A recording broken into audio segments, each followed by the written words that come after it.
ओम, आप सभी को सादर प्रणाम। आइए अपनी कक्षा को प्रारंभ करते हैं। परमपिता परमात्मा की महती अनुकंपा से हम सभी को एक उत्तम ग्रंथ पढ़ने का सौभाग्य प्राप्त हो रहा है। मंत्र पाठ। ओम।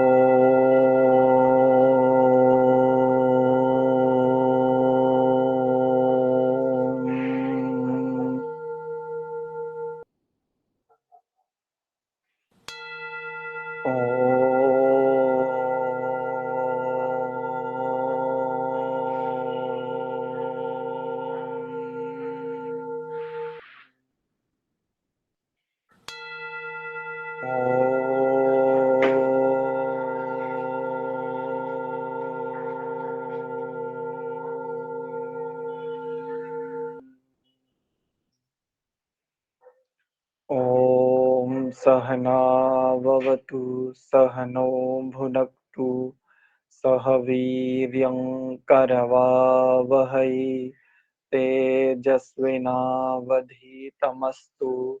मा विद्विषावहै। ॐ शान्ति शान्ति शान्तिः। ओम, आप सभी का पुनश्च हार्दिक स्वागत एवं अभिनंदन संस्कार विधि स्वाध्याय की इस कक्षा में।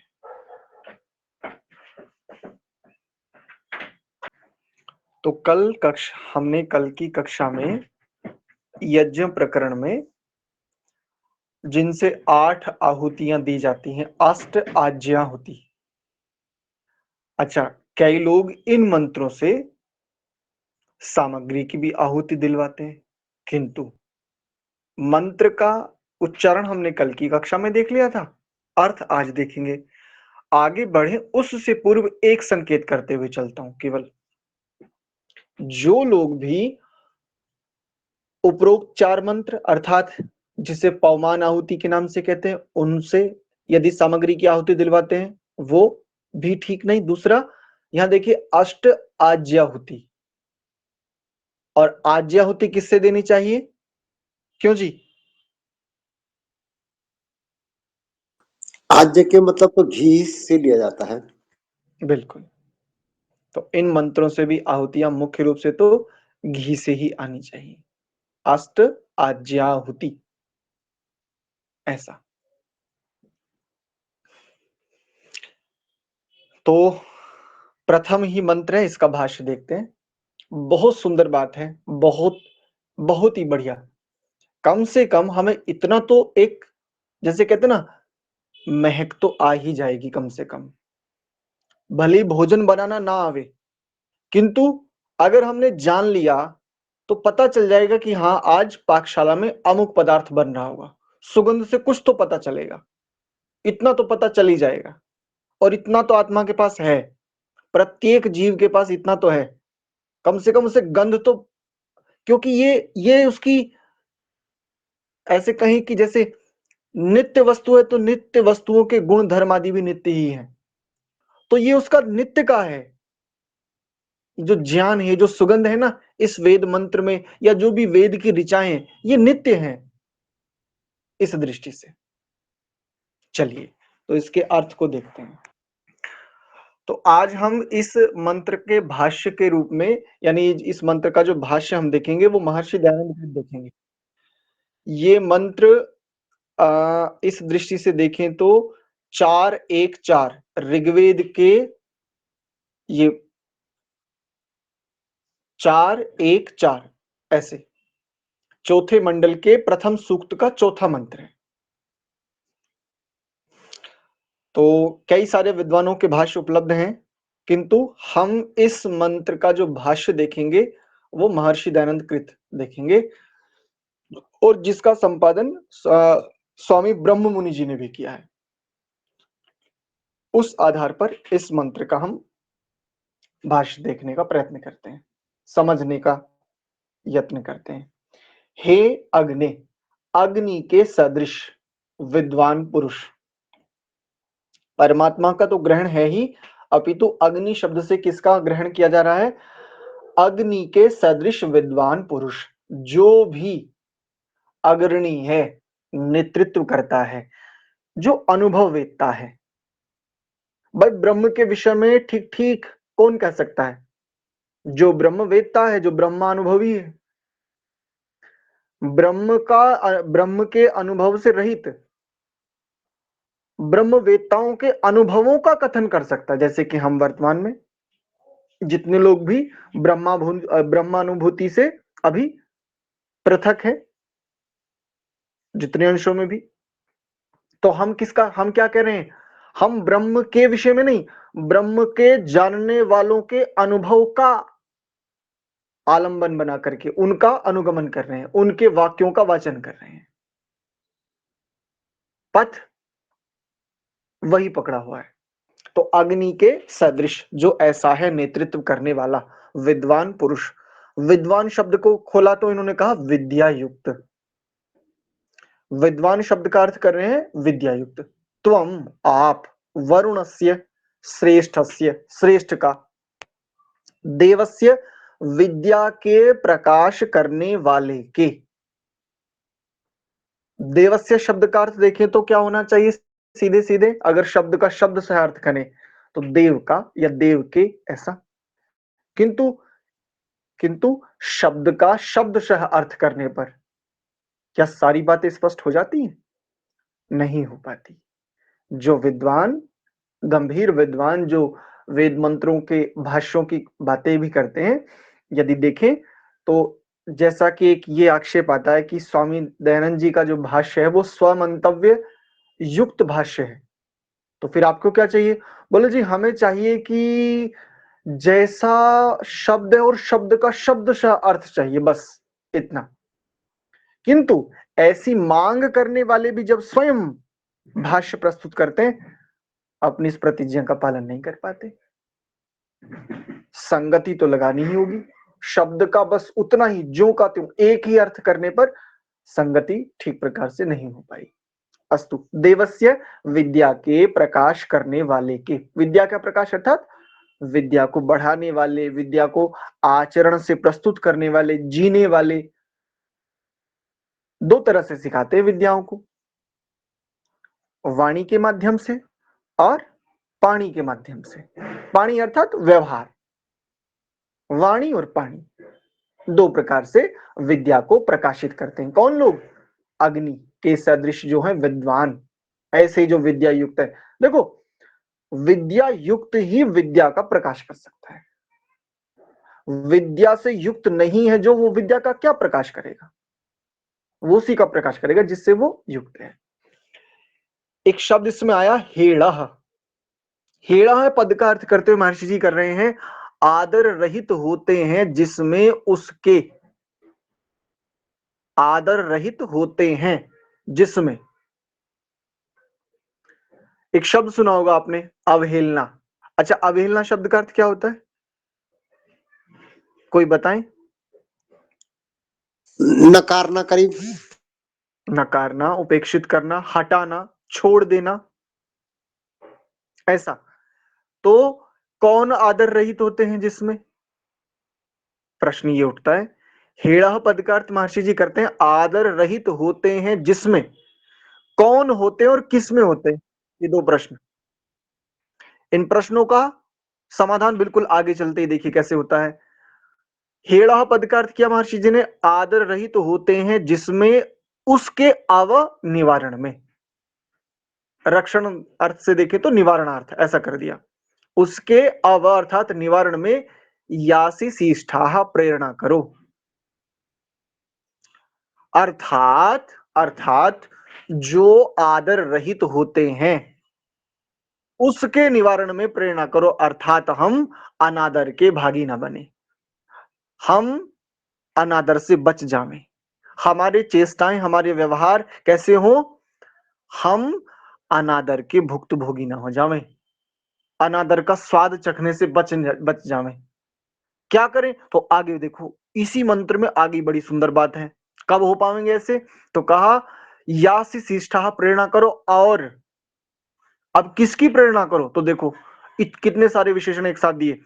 यजिष्ठ, अत्यंत यज्ञ करने और वह्नितमः अत्यंत पहुंचाने वाले, नह हम लोगों के प्रति, शोषुचानः अत्यंत प्रकाशमान हुए आप, विश्वाद्वेषांसी समस्त द्वेष युक्त भावों को, कर्मों को, स्थितियों को अस्मत् हमसे प्रमुमुग्धि प्रकर्ष रूपेण पृथक कर दीजिए, हटा दीजिए उनकी मुचिर मोचे, इस धातु से ये मुमुग्धि शब्द है, तो इससे मोक्ष जैसी स्थिति, जैसे कहते हैं ना मोक्ष का मतलब क्या, छूटना, तो ऐसे हमें छुड़ा दीजिए,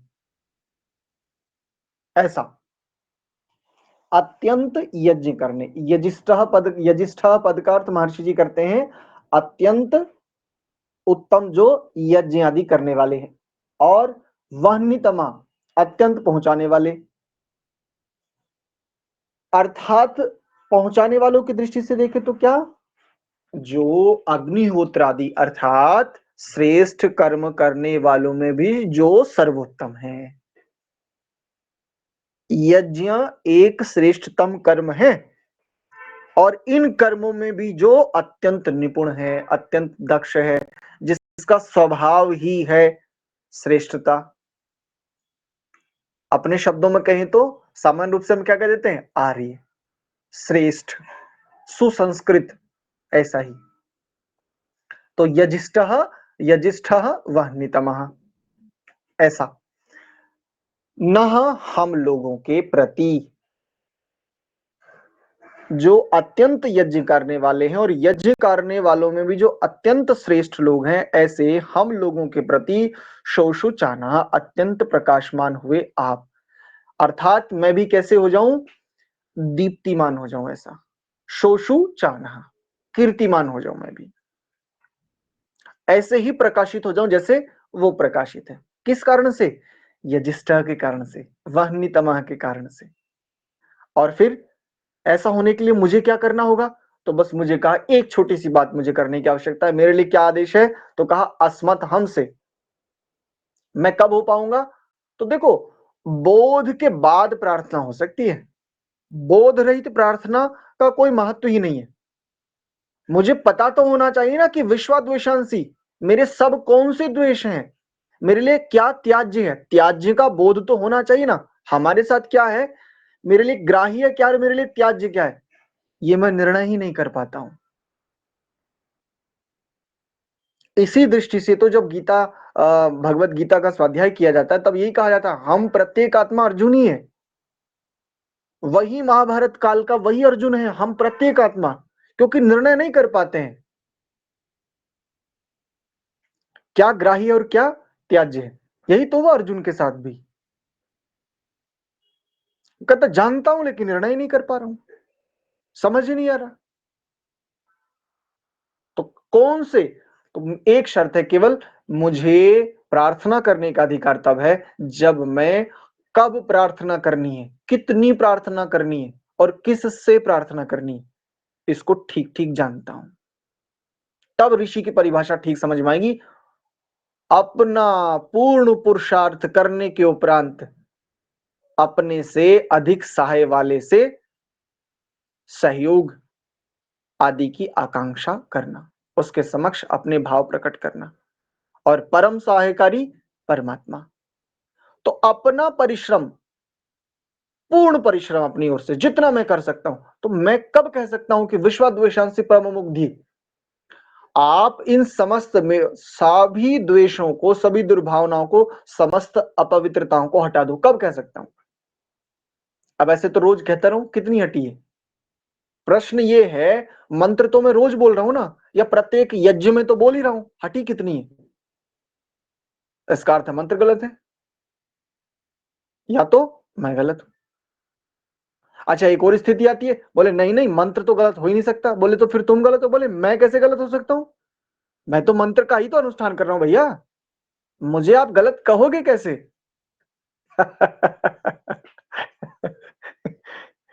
तो विश्वाद्वेषांसी ये कह सकूं, मैं कब कह सकता हूं, जानने के उपरांत क्या ग्राह्य है और क्या त्याज्य है, इसका ठीक ठीक ठीक-ठीक बोध होना चाहिए मुझे।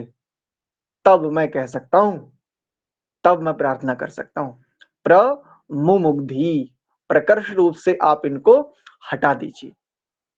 मुझे इनसे छुटवा दीजिए। जैसे होता है ना, बोले मैं करना तो नहीं चाहता, पता नहीं लेकिन कैसे हो जाता है।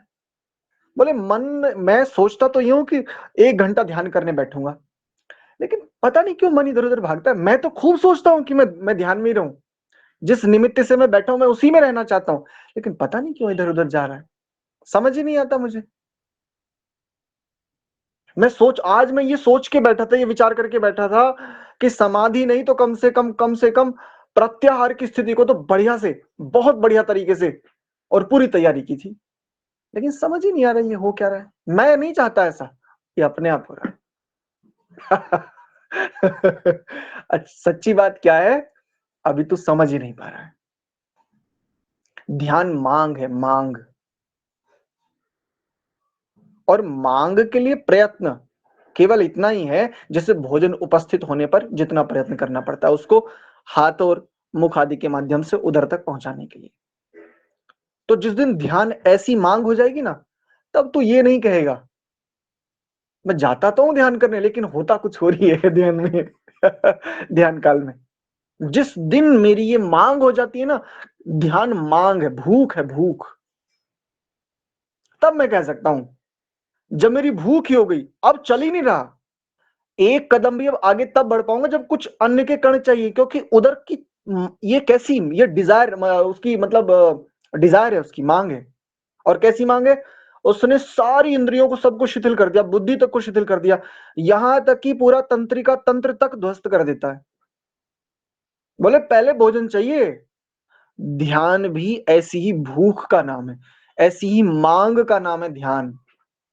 ये कुछ पढ़ करके, कुछ सुन करके, कुछ प्रभाव में आकर के ये थोड़ी ध्यान है। ऐसे तो मंत्र रटते हुए कितने सारे लोगों को मैंने ऐसे मतलब मैंने भी अपने इस वर्तमान जीवन में सुना है। 70 साल से संध्या कर रहा हूं। उखाड़ा क्या है? अपने चित्त में से मल के कौन से भाग को उखाड़ा, ये बताओ। अच्छा, आप जो कर रहे हो मैं उसका अनादर नहीं कर रहा हूं, ये बात भी मैं बड़े संतुलन पूर्वक कह रहा हूं, संयम पूर्वक कह रहा हूं। आपने जो परिश्रम किया है, आपके परिश्रम को मैं प्रणाम करता हूं, किंतु परिणाम भी तो बताओ। आपके 70 साल की संध्या से 70 साल में जो भी आपने दोहराया है, जो भी फ्रीक्वेंसी को बार बार रिपीट किया, रोटेट किया है, उस फ्रीक्वेंसी से आपने अचीव क्या किया है, उसका कोई रिजल्ट भी तो बताओ। ये बात ठीक है, आपने एक शासन को, एक तंत्र को, एक अनुशासन को स्वीकार कर लिया, और उस अनुशासन को स्वीकार करते हुए आपने कहा भाई इतने मंत्र हैं, संध्या में इतने मंत्र मैं बोलूंगा, 70 साल से लगातार कर रहे हो। लेकिन अचीवमेंट क्या है भाई? अचीवमेंट है तो क्या है, ये होगा कम से कम तुम जान सको, तुम ये कह सको प्रभु ये जो है ना, ये वाली जो स्थिति है, इसे उखाड़ना है मुझे, और मैं अपने सामर्थ्य से उखाड़ने का खूब प्रयास कर चुका, लेकिन नहीं उखड़ रहा, अब तुम्हारी सहायता चाहिए। अर्थात ये त्याज्य है, मैं इसको चहुं ओर से परि यानी कहें कि चहुं दिश में जान चुका हूं इसको अच्छे प्रकार से, सम्यक्तया ये समझ चुका हूं। हाँ, ये ही त्याज्य है, यही वो अवरोधक है जो मेरे ध्यान का, जो मेरी उन्नति का बाधक बन रहा है। तब कह सकूंगा इसको हटाओ, इसे उखाड़ना है। संध्या का कोई तो साध्य होना चाहिए ना। संध्या का साध्य परमात्मा है ही नहीं, ये ध्यान रखिए। जिस संध्या को हम संध्या कह रहे हैं, उसका साध्य परमात्मा है नहीं, उसका साध्य है चित्त की वो अवस्था, जिसे संप्रज्ञात से कहते हैं महर्षि जी, या असंप्रज्ञात से कहते हैं। संध्या इसके लिए है, इस प्रोसेस को जानने के लिए है। अब देखो, मंत्र में इतनी सारी बातों का समावेश है। अस्मत् हमसे विश्वाद्वेषांसी, विश्व के समस्त द्वेषों को प्रकर्ष रूपेण मुमुग्धि, मुझसे हटा दीजिए, बिल्कुल छुड़ा दीजिए मुझसे। लेकिन मैं भी तो छूटना चाहता हूं। मुझे बोध भी तो हो कि मैं इससे किससे छूटना चाहता हूं। बोले आचार्य जी आप तो बस आप ही हैं। आप परम आदरणीय। चलो अच्छा भैया, बोले आप जैसा कोई है नहीं। लाभ क्या लिया तूने बच्चे? अगर तेरी बात को थोड़ी देर के लिए मान भी लिया जाए तो अपने लिए कुछ बहुत ज्यादा ही भावशील है, किंतु ये बता तूने ऐसा भाव रख करके अचीव क्या किया? ठीक है, तू अपने गुरु को बहुत आदरणीय मान रहा है, भाव गलत नहीं है, लेकिन तेरा अचीवमेंट क्या है इस इतने उत्कट आदर के साथ? ये तो जान करके ही मैं प्रार्थना कर सकता हूं, बोध के साथ प्रार्थना है। बोध रहित प्रार्थना ये तो वो हम कर तो रहे हैं पिछले, जो लोग जिस जिस जिस जिस भी आयु में जब से संध्या से जुड़े हैं, जब से यज्ञ से जुड़े, कर तो रहे हैं यज्ञ संध्या, लेकिन यज्ञ संध्या घटित कितनी हो रही है हमारे जीवन में, ये महत्वपूर्ण है। और कहा फिर स्वाहा। हाँ, ये वो बात है जिस पर अभी चर्चा करें ना, ये स्वाहा पद इस बात को कह रहा। सु आह इति स्वाहा, सुष्ठु रीत्या संस्कृत्य संस्कृत्य हविः जुहोति इति वाह। देखो चार अर्थ देखे थे। अर्थात अर्थात बोध मुख्य है, जान तो पाऊं मैं, समझ तो पाऊं, ऐसा। अच्छा, एक और अर्थ देखते हैं। एक अर्थ केवल भावार्थ के रूप में, पहले महर्षि जी का भावार्थ देख लेते हैं। महर्षि जी करते हैं वे ही विद्वान जन हैं जो कि श्रेष्ठ विद्वान पुरुष का अनादर नहीं करते हैं। ये भावार्थ भाषा है। और वे ही अध्यापक और उपदेशक कल्याणकारी होते हैं जो हम लोगों के दोष को दूर करके पवित्र करते हैं। पवित्रता की कसौटी कोई जल नहीं है ऐसा, कोई डोरा, कोई तागा, कोई दाबीज, कुछ कुछ ऐसा कोई आपको वेद का पुस्तक दे तो आप पवित्र हो जाओगे। नहीं नहीं, ये धारणाएं हटा दीजिए। ये महर्षि जी का वेद भाष्य है तो क्या है? नहीं, इससे हो क्या जाएगा? इससे मतलब क्या हो क्या जाएगा? ये महर्षि जी ने ऐसा किया था, होना क्या है उससे? दोषों का हटना पवित्रता है। आप किस ऋषि को मानते हो और किस ऋषि के विषय में जानते हैं, ये कोई महत्वपूर्ण नहीं है। सामग्री है बस, ये कुल सब कुछ सामग्री ही है। महत्वपूर्ण ये है दोष कितने हटे हैं, उखाड़ा क्या है। सामान्य गांव की भाषा में कहें, उखाड़ा क्या है। आपने किसी का भी आश्रय किया तो उखाड़ा क्या है? कहां से? जहां से उखाड़ना, तो कहां से उखाड़ना? बोले चित्त में से, जिसे अंतःकरण कहा जा रहा है, आत्मा का जो मुख्य साधन है, वहां से, इस अंतःकरण रूपी इस चित्त में से। तो जो हम लोगों के दोषों को दूर करके पवित्र करते हैं, वे ही हम लोगों से सत्कार करने योग्य हैं। ये इसका भावार्थ भाषा है। अर्थात अग्नि के समान जो विद्वान पुरुष हैं, जो विद्या युक्त हैं, आप अत्यंत श्रेष्ठ हैं। विद्या के प्रकाश करने वाले के आदर रहित होते हैं, जिसमें उसके निवारण में प्रेरणा करो। अर्थात हम आदर रहित ना हो जाएं किसी के द्वारा। और विद्वान कौन है? जो श्रेष्ठ विद्वान पुरुष का अनादर नहीं करते। अपने से श्रेष्ठ का अनादर, बात बड़ी महत्वपूर्ण है समझने की दृष्टि से। प्रायः क्या होता है, अपने सीनियर को लेकर के जेलसी होती है, अपने से थोड़ी अधिक योग्यता वाले को लेकर के भीतर में ईर्ष्या भाव आ जाता है, प्रतिस्पर्धी मान लिया जाता है, प्रतिद्वंद्वी मान लिया जाता है। बात बड़ी गहरी है, बड़ी सटीक बात है। वही विद्वान है, यानी सामान्य जन भी वही बुद्धिमान है, वही सराहनीय है, वही आदरणीय है, जो अपने से तनिक भी योग्यता यदि अधिक है उसका अनादर नहीं कर रहा। हेड़ा पद देखो कितने बढ़िया से खोलते हैं। अर्थात क्यों? क्योंकि ये जो श्रेष्ठ विद्वान पुरुष है ना, ये जो अध्यापक है, ये जो उपदेशक है, ये क्या करते हैं? हमारे दोषों के भक्षण करता है, ये भक्षक है, दोषों के भक्षक है और गुणों के रक्षक है। इसीलिए इन्हें क्या कहा जाता है? अग्नि है, अग्नि। क्या करती है अग्नि? दोषों का भक्षण और गुणों का वर्धन रक्षण, ये करती है। ठीक है जी। तो इस रूप में महर्षि जी का भाष्य। अच्छा, एक भाष्य संस्कार चंद्रिका के भीतर भी डॉक्टर सत्यव्रत सिद्धांत अलंकार जी करते हैं। इसमें ये थोड़ा-सा भिन्न अर्थ करते हैं। देखो, समझने की दृष्टि से केवल साझा कर रहा हूँ। 2 अर्थ। भावार्थ से बता रहा हूँ केवल। हे प्रभु, देश का जो संविधान हो, राज्य व्यवस्था हो, उसका मैं अनादर कर राज्य शक्ति के कोप का भाजन ना बनूं, मुझे ऐसी मति दो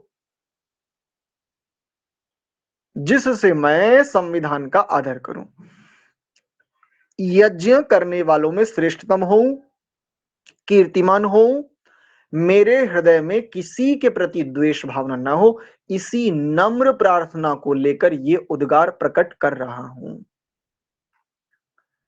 देश का जो संविधान है, जो राज्य व्यवस्था है, उसका अनादर कर। यदि अनादर करूंगा तो राज्य की शक्ति, राजकीय शक्ति के कोप का भाजन बनूंगा, पक्की बात है। मुझे ऐसी मति दो जिससे मैं इस सब से बच जाऊं, इस अनादर से बच जाऊं। किसी के द्वारा भी मेरा यदि अनादर हो रहा है, मुझे समझने की आवश्यकता है क्यों हो रहा है। प्राय हम कहते हैं ना, ऐसा है आज का संविधान, तो ये है, वो बहुत सारी बातें कहते हैं। ऐसा हो क्यों रहा है? मैं किसी के कोप का भाजन क्यों बन रहा हूं? क्योंकि मेरे भीतर एक न्यूनता है। क्या? यज्ञ नहीं है मेरे जीवन में। और यदि यज्ञ है तो उस यज्ञ की सार्थकता सिद्ध ना होने में क्या है? विश्वाद्वेषांसी। अनेकों प्रकार के जो विष हैं, अनेकों प्रकार की जो, यहां पर द्वेष शब्द से कहा, द्वेष। तो विष क्या होता है? ग्राह्य होता है कि त्याज्य होता है? त्याज्य। सामान्यतो दृष्टया विष त्याज्य ही होता है, किंतु किंतु इसमें जो बात है ना, एक शोषुचानः वह्नितमः। शोषुचाना के अंतर्गत एक बात कहता चलता हूं, शोषुचाना के अंतर्गत विष सामान्य तो दृष्टया त्याज्य ही है, किंतु ये जो शोषुचाना है ना, उस विष का भी एक बहुत गंभीर प्रयोग जानता है कि विष भी औषधि का काम करता है। कब? एक परिस्थिति ऐसी भी आती है जीवन में। ये जो कीर्तिमान है, क्यों कीर्तिमान है? इसकी दीप्ति है क्यों? बोले प्रभु बड़ी समस्या है। बोले समस्या क्या? बोले ये है। बोले नहीं, ये समस्या नहीं है तो सामर्थ्य है। क्या बात कर रहे हो, मैं तो परेशान हूं पिछले इतने वर्षों से। बोले अब तुम परेशान हो तो मैं क्या कर सकता हूँ? बोले अच्छा ये भी तो बताओ, ये जिसको मैं समस्या मान रहा हूं, तुम कह रहे हो ये समाधान है, ये तो सामर्थ्य है, ये भी तो बताओ कैसे। तो उदाहरण दिया जैसे, बोले तुम्हारी समस्या क्या है? बोले जैसे मान लो उसने कहा मेरी समस्या है जी, मुझे द्वेष है। बोले समस्या थोड़ी, ये तो सामर्थ्य है तुम्हारा। बोले प्रभु स्पष्ट तो करो कैसे है। बोले देखो, द्वेष करने योग्य स्थितियों में द्वेष का प्रयोग करो। नहीं समझ आया? और सरल करके बताओ। बोले देखो, जिससे तुम्हें कष्ट होता है, जिससे तुम छूटना चाहते हो, बाहर नहीं, बाहर नहीं, बाहर तो प्रतिकृति मात्र है केवल। जैसे साउंड की फ्रीक्वेंसी है, साउंड घटित तो भीतर से हो रहा ना, तो बाहर उसकी फ्रीक्वेंसी जैसे पकड़ में आ रही ना, बिल्कुल वैसे ही अपने चित्त के स्तर पर, संस्कार के स्तर पर, जहां से मूल को पकड़ो, मूल को, अर्थात अपने संस्कार को पकड़ो। जिस संस्कार से तुम्हें द्वेष करना चाहिए, जो संस्कार तुम्हें दुखदायी कर्मों में प्रवृत्त करता है, उस स्थिति में वहां पर इस द्वेष रूपी सामर्थ्य का प्रयोग करो।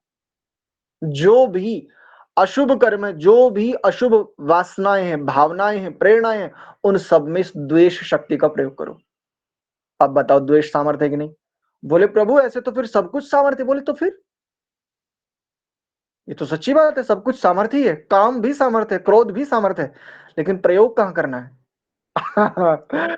ये पकड़ में आना चाहिए, ये मुख्य बात है। बस शोषु चाहना के पास यही विशेष है, और ये वो जानता है,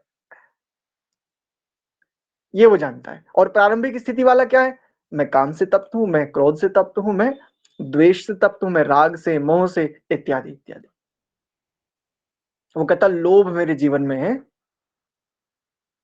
दो दृष्टियों से लोभ को देखता है। एक लोभी व्यक्ति को बड़ी हेय दृष्टि से देखता है, एक लोभी व्यक्ति के प्रति बड़ी एक कटु दृष्टि रखता है।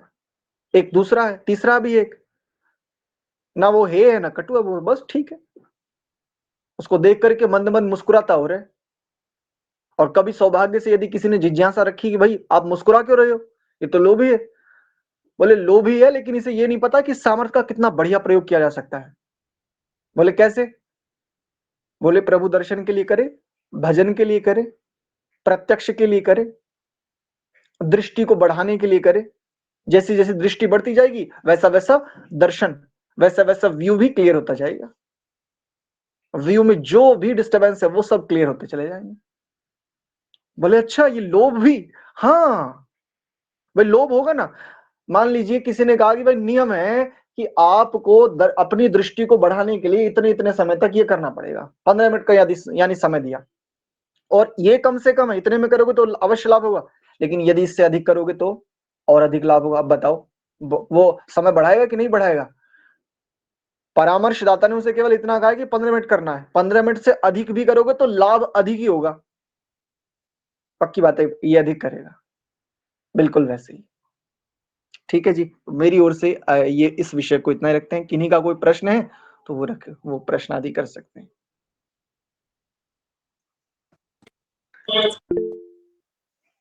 जी हाँ आचार्य जी, जी ये जो मंत्र है इस पे घी की आहुति दी जाती है कि समधा भी दी जाती है? घी नहीं की तो दी जाता है, समधा भी दिया जाता है क्या? नहीं नहीं, इस मंत्र से तो घृत आहुति दी। समधा की सामग्री। हाँ हाँ, देखो मुख्य रूप से हमने ऊपर एक बात देखी है, चलो समावेश कर देता हूं। वैसे 8 मंत्रों के बाद में ये करना चाह रहा था, किंतु आपने प्रश्न कर लिया तो चलो देखो। मुख्य रूप से जहां पर विशेष शब्द हो, जैसे यहां पर है आज्य, तो आज्याहुति को हमने अभी अभी पीछे देखा है, वो केवल घृताहुति होती है।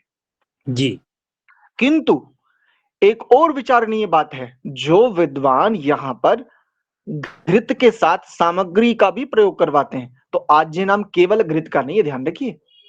जी हाँ ये बात समझनी होगी। मेरे आचार्य का विद्वान है, मेरे आचार्य का जो विधान है वो आज्याहुति है, और आज्याहुति को ऊपर एक संदर्भ में उन्होंने स्पष्ट करते हुए ये भी कहा कि यहाँ केवल घृत की आहुति देवें, कि घृत की आहुति इधर देते हैं, इन इन दिशाओं में देते हैं तो वो ये है, और यहाँ पर देते हैं तो ये है। वहां पर उन्होंने स्पष्ट किया आघार वाच्य और आज्य उसमें। किंतु किंतु आज्य नाम केवल घृत का ही नहीं है, उस समस्त सुसंस्कृत हव्य पदार्थों का भी आज्य नाम है। जी आचार्य दयानंद के विधान के अनुसार घृताहुति और घृत के साथ यदि सामग्री की आहुति यहां पर इन 8 मंत्रों से दी जा रही है, जी बस बस बात ये है मुख्य, अपने आचार्य की धारा को और परिपुष्ट कर रहे हैं। जी जी 8 मंत्रों से आहुति दे रहे हैं यदि, तो अपने आचार्य की जो धारा, उसने हमें जो पथ दिखाया है उस पथ को पुष्पित पल्लवित कर रहे हैं। ऐसे मानो उस पथ में हम ऐसे पौधों का रोपण कर रहे हैं जो पौधे पुष्पित करेंगे, सुगंधित करेंगे उस पथ जिस जहां जहां से हम गुजर रहे हैं। जी धन्यवाद धन्यवाद आचार्य जी। चलिए रामपाल जी। मेरा तो उत्तर आ गया जी। ठीक है, कल्पना माता जी। आचार्य जी, ये यहाँ पर हेडु अवयासी शिष्टा, इन शब्दों के अर्थ एक बार और जानना चाहती हूँ। इसका पदच्छेद कीजिए सबसे पहले। हेड़ा जी अव जी यासी सीखा, पदच्छेद जी करेंगे तो हेला, ऐसा बनेगा जी हेला। हेड़ा और अव रक्षण अर्थ में वही, जी और यासी श्रेष्ठा, ऐसा ये पदच्छेद हुआ। अब जी हेड़ा पद का अर्थ आप करेंगे जो अनादर वाली जो स्थिति है, ठीक है। जिससे हम बचना चाहते हैं, हम्म आदत तो हो जाते हैं हम जिसमें, उसे कहेंगे हेड़ा। और आवा उसके निवारण में, और यासिशिष्टा मतलब कोई हमें ये समझावे कि भाई जिसमें हमारा आदर चला जाता है, जिसमें हमारा सम्मान चला जाता है, उसके निवारण का जो उसके निवारण के लिए जो प्रेरणा करता है, यासिशिष्टा प्रेरणा करने वाला। जी। हाँ आचार्य जी इसका मेरा प्रश्न है, जी ये इसका उच्चारण, ये जो एक मात्रा है जो हम लोगों की शिक्षा में नहीं आ पाई है, एक जो ये हम हिंदी क्षेत्र के हैं, हम्म तो ये इसको क्या पढ़ेंगे? ये जो एक दूसरा अक्षर है हेड़ो या क्या, इसको क्या बोलेंगे? ये हम ठीक लोगों। है, हाँ। बताता हूँ। हाँ। जैसे जैसे देखो, आ, जैसे आप बोलते हो शिक्षा, शिक्षा हम्म, नहीं होता वस्तुतः, शिक्षा होता है, शिक्षा हाँ हाँ हाँ। है। जैसे आप बोलते कक्षा, तो कक्षा नहीं होता विशेषता, वो क्या होता है वस्तुतः, वो होता है कक्षा। हम्म। ठीक है। ऐसे ही अपने उत्तरीय भारत में देखेंगे तो मुख्य रूप से यहाँ पर बहुत सारे उच्चारण बड़े शुद्ध हैं, आज भी उनका अनुप्रयोग बड़ा शुद्ध होता है। तो जैसे यहाँ एक शब्द बोला जाता है काला, तो जी अपने उत्तरी भारत में देखेंगे तो काले को काला ही कहते हैं। जी। किंतु इसी काले शब्द को यदि आप हरियाणा में चले जाएं तो वहां किसी दूसरी रीति से बोलते हैं। जानते हैं आप कैसे बोलते हैं? नहीं। काला जी। है। वो कैसे बोले, जैसे हमारे यहाँ किसी बच्चे को यानी थोड़ा सांवला है तो उत्तर भारत में क्या कह देंगे, ओ काले इधर आ, चल रहे हाँ काले, ऐसा बोलेंगे। किंतु हरियाणा में जब आप जाएंगे तो वहां पर बोलेंगे अरे काले। अब हाँ ना तो वो काले बोल रहे हैं ना का डे बोल रहे हैं, ध्यान हाँ दीजिए। ना तो वो हाँ का ले बोल रहे हैं ना का डे बोल रहे हैं, डा हाँ और ला इन दोनों को मिश्रित करके काले ऐसा बोल रहे हैं। हाँ हाँ। बात समझ में आई थोड़ी थोड़ी? जी। बस यहाँ पर भी ऐसा ही है। अग्निमीळे पुरोहित यज्ञस्य देवमृत्विजम होतारम रत्नधातमम। देखो प्रथम ही मंत्र है। हाँ। ठीक है। जी जी जी, तो इसमें कोई मिश्रित नहीं है ना, ये बीच यहाँ का पर और हाँ, ल के बीच में, यहाँ पर अलग वही बीच में है ये, इसको अपनी आचार्य। बात का पहले तुम पूरी करो। ये जे आपके बताने के हिसाब से ये अड़ और ल के बीच में है। हाँ अभी इतना मानो, उच्चारण की दृष्टि से ये मानो। हाँ। अपने प्रश्न को प्रश्न करके फिर म्यूट कर लीजिए। देखो रीति समझो, पहले हम प्रश्न करें, प्रश्न का उत्तर ले लेंगे। हमने प्रश्न किया, प्रश्न का उत्तर आया, अब इस उत्तर को हम व्यक्तिगत विचार करें। अगर हम इस जो हमें उत्तर मिला है और जो हमारा प्रश्न था, यानी जो हमारी जिज्ञासा थी और जिज्ञासा का जो समाधान हमारे समक्ष किसी ने उपस्थित किया, इस समाधान को अपनी जिज्ञासा के साथ मैच करके उसका भली पूर्वक विचार करना, ये एकांतिक काम है, ये सार्वजनिक नहीं है। सार्वजनिक कब किया जाए? जब मैं अपनी जिज्ञासा को लेकर के प्रस्तुत हुआ था, उसका जो समाधान मुझे मिला था, इस समाधान का और अपनी जिज्ञासा का, दोनों का अच्छे से मैंने मैच कर लिया है, जिसे कहते हैं ना क्रॉस चेक। क्रॉस चेक कर लिया। अब क्रॉस चेक करने के बाद, ये क्रॉस चेक करना मेरा व्यक्तिगत काम है, सामूहिक नहीं, सार्वजनिक नहीं। क्रॉस चेकिंग, क्योंकि प्रश्न मेरा है, मेरे द्वारा किए गए प्रश्न से अन्यों को भी लाभ मिल रहा है, ये ठीक बात है। किंतु वो जिज्ञासा मेरी अपनी है, अपनी जिज्ञासा को, निज जिज्ञासा को मुझे ही उस पर आगे बढ़ना है। ठीक है। चलिए तो आज, धन्यवाद। कोई बात नहीं, चलिए आज का विषय इतना ही रखते हैं जी। तो आपके पास जो पुस्तक है, जिनके पास भी वो पुस्तक है, देखो मुख्य रूप से आज्य आहुति, आज्य संज्ञा मुख्य रूप से घृत की है। बात समझिए, आज्य संज्ञा मुख्य रूप से घृत की है, किंतु घृत को आज्य क्यों कहा है? क्योंकि घृत में पुष्कलता है, पुष्टता है। घृत में बहुत सारे गुण समावेशित हैं। किस कारण से? क्योंकि गाय ने उस प्रकार की समस्त औषधियों का अपनी इच्छा से स्वेच्छा पूर्वक विचरण करते हुए उसका ग्रहण किया है। उसने वैसी घास औषधियां सब चरी हैं, इस कारण से तो उसके दूध में भी वैसे गुण हैं, किंतु आज ऐसी स्थितियां नहीं है। एक बात। दूसरा, आज ये नाम केवल घृत का ही नहीं है, घृत के समान अन्य जो भी ऐसे उत्तम पदार्थ हैं जिसको कि हमने सुपरीक्षित करके सुसंस्कारित करके हावी के रूप में जोड़ रखा है, इसको भी आज्य रूप में। एक बात। दूसरी, इसको ऐसे समझो जैसे गौ शब्द का, जब हम गो कहें तो गो शब्द का मुख्य अर्थ है गाय, किंतु अगर प्रकरण गाय का है तो गाय अर्थ लेंगे, किंतु अन्य कोई प्रकरण होगा तो शब्द यही है, अर्थ अलग भी लेना पड़ेगा। यदि सूर्य आदि का प्रकरण हो तो किरणें अर्थ लेंगे, और पृथ्वी से संबंधित हो तो गो का पृथ्वी अर्थ ले लेंगे। ऐसे ही आज्य शब्द से अगर यहां पर देखें इस कर्म विशेष कर्म कांड में, तो आज्य अर्थ घृत विशेष का है, किंतु घृत विशेष के अंतर्गत सामग्रियां अन्य जो ऐसे पदार्थ हैं जिनसे सुख बढ़ता है, जिनसे अशुभ हटता है, उसको भी आज्य कहते हैं। इसलिए जो लोग अगर सामग्री से आहुति भी देते हैं, मैंने शुरू में भी इसलिए कहा भाई पहले आप लोगों को भी तो मंतव्य जान लूं, ये आज मैंने उल्टा कर दिया, पहले आपके मंतव्य जानने थे फिर बाद में रखना था। तो खैर कोई बात नहीं। तो मैंने इसलिए कहा कि आज्य अर्थात घृत से, मुख्य बात तो अगर आचार्य के विधान को कट्टरता से, कट्टर समाजी बन के कहें तो घी से आहुति देनी चाहिए। और अगर अपरे आचार्य के अनुशासन को ठीक ठीक समझते हुए, ठीक ठीक जानते हुए और उत्तम रीति से समर्पण पूर्वक यदि बढ़ाते हुए कर रहे हैं तो सामग्री आदि से भी आहुति इन 8 मंत्रों से दी जा सकती है, इसमें भी कोई दोष नहीं है।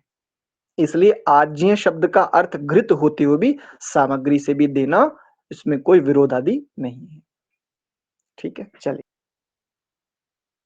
हाँ आचार्य जी, स्थाली पाक क्या होता है? स्थाली पाक क्या होता है? तो ये हाँ, स्थाली कहते हैं थाली को, जिसे आप थाली बोल देते हो। अच्छा। ठीक है, संस्कृत में थाली को स्थाली कहते हैं, और पाक कहते हैं जो थाली में रखा जाता है, जैसे जिसे भात बोल देते हो आप, है? अच्छा। जैसे भात है, खीर है, हलवा है, हाँ, ऐसे ही आज्य थाली, बहुत सारे शब्द आपको देखने को मिलेंगे यथा स्थान स्थान पर। तो आज्य की थाली, अब आज्य घी आप थाली में तो रखते नहीं हो, घी किस में रखोगे? हाँ, हाँ, हाँ, घी किस में रखते हो? तो ऐसे ही आज्य थाली। तो यहाँ पर जो स्थाली पाक है वो विशेष रूप से जो संज्ञा है वो भात आदि की है, मोहन भोग जिसे कह देते हैं। ठीक है जी रामपाल मोहन जी। को हलवा को कहते हैं। हाँ, वही हलवा को तो कह रहे हैं हम भी। और जो ये भात है ना, कि ये केवल चावल का होता है। जो मांड युक्त भात होता है जी। उसकी भात संज्ञा ध्यान रखिए। जो जी। चावलों का पानी निकाल करके यानी मांड छान करके जो बनाते हैं ना वो भात, उसकी भात संज्ञा नहीं है। मांड युक्त जो चावल उबाले गए हैं उनकी भात संज्ञा। जी रामपाल जी। आचार्य जी नमस्ते। आचार्य जी, ये कहीं कहीं लिखा हुआ है कि केवल भात की ही आहुति देनी चाहिए या हाँ, 10 कर्मण में, हाँ। तो इसका समाधान करो। हलवा वगैरह भी दे सकते हैं या खीर, या केवल भात की ही आहुति देनी चाहिए? कई जगह लिखा हुआ है कि केवल भात की आहुति दी। जी जी देखिए, आचार्य जी।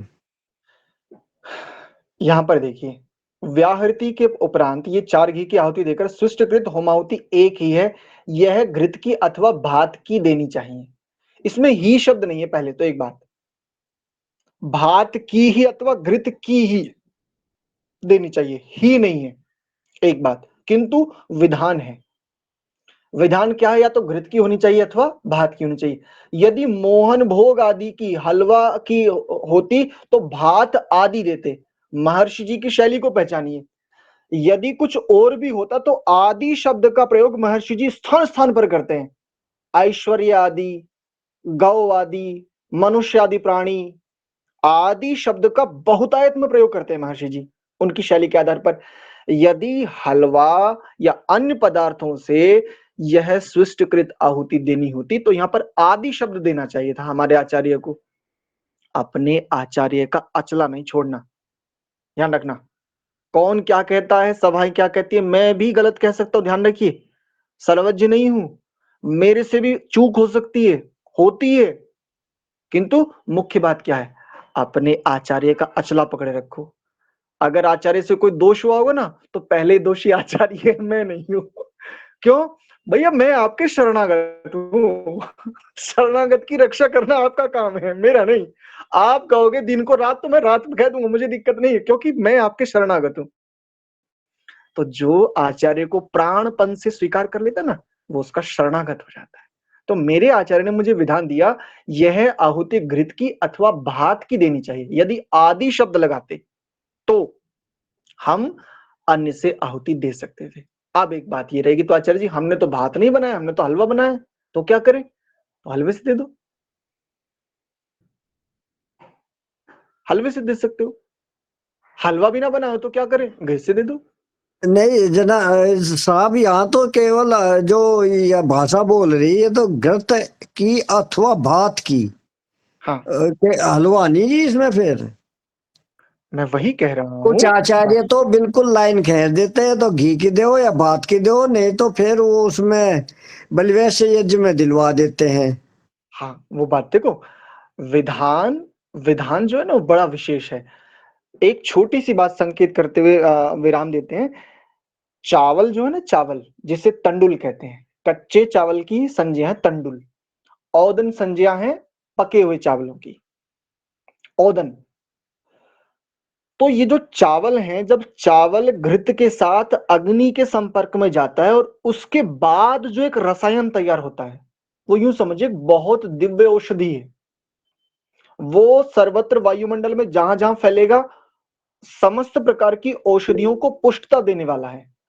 उस वातावरण के जहां जहां तक ये रसायन विस्तृत होगा, फैलेगा, वहां वहां के बहुत सारे हानिकारक जीवाणुओं को, जिन्हें कहीं विषाणुओं को, जीवाणु ना कहकर के विषाणुओं को भी नष्ट करेगा। तो स्विष्टकृत आहुति आदि, इसके पीछे एक बड़ा बढ़िया विज्ञान है। क्योंकि ऊपर आपने केसर, अगर तगर, चंदन आदि, यानी 4 प्रकार की सामग्रियों से आप आहुति देते आ रहे हैं, तो स्विष्टकृत में एक ही क्यों है? भात की एक ही आहुति क्यों है? 2 क्यों नहीं है? एक ही आहुति है। कारण संगतिकरण। ध्यान से समझिए, गंभीरता से, बिल्कुल अपने यज्ञ से पृथक होकर के देखिए। जैसे चित्रकार चित्र बनाता ना, थोड़ा दूर हट करके देखता तो उसे समझ में आता, अच्छा इस चित्र में छोटा सा एक करेक्शन यहां होना है। अपनी इस यज्ञ रूपी इस अनुष्ठान से थोड़े से दूर हट के खड़े होकर देखो, तब समझ में आएगा। अच्छा, प्रारंभ घी से किया है, बीच में सामग्री का भी प्रयोग हुआ, और सामग्री के बाद फिर एक विशेष विधान आया केवल एक बार में, भात क्यों आया? तब समझ में आएगा, अच्छा एक ही बार है, इसका मतलब कुछ विशेष है। अब भात बनाया नहीं है तो क्या करें? घी से दे दो।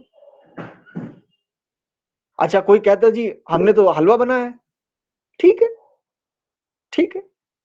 कुल मिलाकर के यज्ञ प्रसन्नता को बढ़ाने वाला, यज्ञ शुद्धि को बढ़ाने वाला है।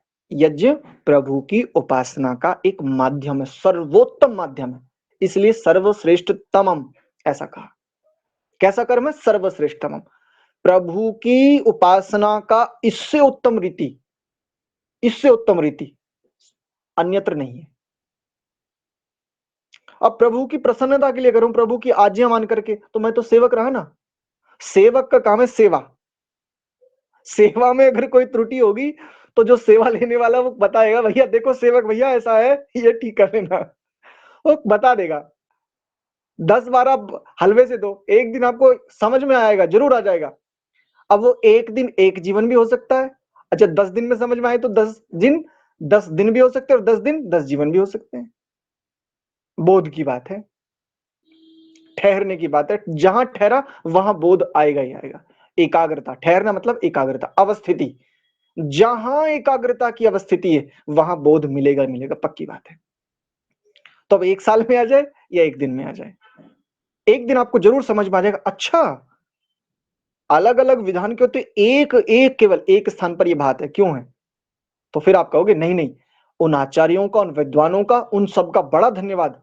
मेरी इस इच्छा का, जो इच्छा आचार्य के अनुशासन के पक्ष में भी नहीं थी यद्यपि, तब भी उन्होंने मेरी स्वतंत्रता को बाधित न करते हुए प्रेम भरी दृष्टि से, जैसे माता बच्चे की उद्दंडताओं को सहन करते हुए उस पर प्रेम लुटाती है, बिल्कुल ऐसे ही आचार्यत्व इतना सरल थोड़ी ही है, हलवा थोड़ी ही आचार्यत्व की बस मिल गया और चलो प्रसाद हो गया। आचार्यत्व बड़ी टेढ़ी खीर है। सहन कर रहा था वो। अब सीधे-सीधे अगर कट्टरता दिखाऊँ तो यही कहूँगा भाई आप आज महर्षि दयानंद से बड़े हो क्या रामपाल जी? कि या जब घी और भात कह दिया तो फिर अलग से हलवा क्यों? किंतु प्रेम, स्वतंत्रता का मतलब क्या है? अब मतलब तुम्हें कोई अच्छाई के लिए थोड़ी ना हम कहते हैं कि तुम हमारे अपने हो, स्वजन हो, तुम्हारा बड़ा धन्यवाद है। तुम अच्छे हो इसलिए थोड़ी ना। अरे तुम्हारे गुण हो चाहे दोष हो वो सब वहाँ हमारे हैं। मैत्री का मतलब ये थोड़ी होता है कि तुम में सब कुछ अच्छा ही अच्छा है इसलिए तुम मेरे मित्र हो। प्रायः हो तो संसार में हो क्या रहा है, जब तक तुम अच्छे हो तब तक मित्र हो, तब तक हमारी मैत्री है, तब तक संबंध है, तब तक प्रेम है। अरे ये कसौटी क्या रख दी तुमने कि जब तक तुम्हारे अनुकूल है तब तक प्रेम है और अनुकूल नहीं है तो प्रेम नहीं है। इसका मतलब तुम प्रेम को नहीं समझते हो। प्रेम समूचा होता है, सर्वस्व होता है। तुम्हारे गुण है चाहे दोष है वो सब अब मेरे हैं, इसे कहते हैं प्रेम। भाई परमात्मा से जो प्रेम है वो है क्या? परमात्मा में यूं कहा जाता है परमात्मा में सब गुण ही गुण है। तो ये जो अनेकों प्रकार के रोग भोग वियोग शोक ये सब कुछ देता है, ये क्या दोष नहीं दिखते हैं? भाव आता नहीं है क्या? समाज में हम सुनते नहीं है अरे बड़ा अन्यायकारी है। प्राय करके ऐसे लोग कहते हैं अरे बड़ा निष्ठुर है। बस बताओ भाई, बताओ अभी छीनना था कैसे? कितनी उम्र थी बेचारे की, उसका तो परिवार का पूरा। तो क्या ये है नहीं क्या? अब जिसको ये आघात पहुंचा ऐसी परिस्थिति में, ऐसा कोई वियोग, कोई शोक, कोई रोग भोग ऐसा कुछ भी मिला है, अब इस स्थिति में कहे जा मैं तुझे छोड़ता हूं, छोड़ दे छोड़ दे। तेरे छोड़ने से होगा क्या? इसका मतलब तू प्रेम को समझा नहीं। प्रेम में सब कुछ स्वीकार होता है, सब कुछ, परमात्मा का दंड भी और परमात्मा का पुरस्कार भी। तू दंड दे या पुरस्कार दे, तुझसे प्रेम करता हूं, कहानी खत्म। तो जब आचार्य अपने शिष्य को विधान बता दिया कि मैंने जिन आचार्यों से विधान समझा उन आचार्यों का ये विधान है, लेकिन फिर भी शिष्य कहे कि आचार्य जी अगर मैं ऐसा करूं तो ठीक है बेटा कर लो, कोई बात नहीं। आना यही है, समझ स्वयं को है, समझ स्वयं की है और स्वयं को ही होनी है। मेरे से समझो या स्वयं से समझो। तो आप सबके साथ जो ये बात है वो इसलिए नहीं है कि मतलब गुण है यार ऐसा करके, नहीं, गुण हो चाहे दोष हो सब साझा है जी सबका। अस्तु, ठीक है जी नंदन जी। ये घृत के 4 रूप दर्शाए गए हैं। जी पिघला हुआ सर्प तथा आज्य कहा जाता है। सर्प शब्द आया है, वेद का भी शब्द है ये। जी और इसमें वैशिष्ट देखना चाहें तो कुछ गाढ़ा पिघला हुआ वह सर्पी है। जी सर्पी और आज्य के 2 भेद बता दिए हमने। तथा जो पूरा पिघला हुआ नितांत तरल है वह आज्य है। जो पूर्ण जमा हुआ है वह घृत है। तो घृत की तो वैसे भी नहीं दी जाती, घृत को तीव्रम जो होता ना करके उसको तीव्र करके उसको प्रयोग किया जाता है जी। जी बिल्कुल जी, बहुत सुंदर। तो ये संदर्भ भेज दीजिएगा नंदन जी, समूह में भेज दीजिएगा। बड़ी सुंदर बात आपने कही। ये सर्पी वाला संदर्भ तो आज ये बढ़िया से हमारे समक्ष भी आ गया, इसके लिए धन्यवाद। चलिए आज की कक्षा को इतना ही रखते हैं। एक बार प्रणव का उच्चारण करते विराम देते हैं।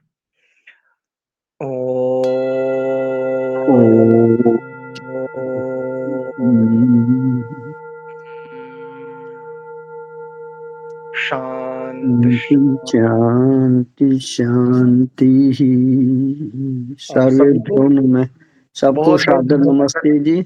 आचार्य नमस्ते, बहुत ही बहुत धन्यवाद, साधुवाद आपको।